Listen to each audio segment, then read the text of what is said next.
chez nous, au Burundi, nous avons vu effectivement qu'il y a cet engouement de chercher la carte nationale d'identité pour se faire enrôler.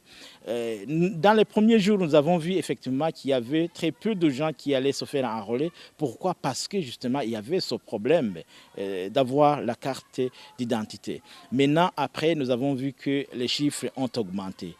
Pour dire que ceux qui disent qu'il y a une planification de pouvoir tricher les élections, c'est faux et archi faux, surtout qu'on accuse le parti au pouvoir. Ça veut dire que tout simplement, nous pouvons constater qu'il y a des balises qui ont été mises sur le pied par la CENI.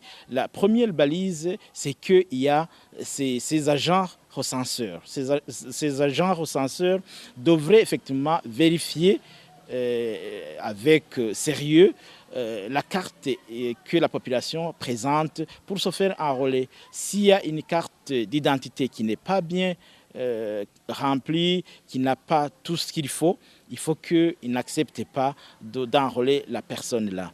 Autre chose, c'est qu'il y aura un affichage des listes après avoir fait la saisie.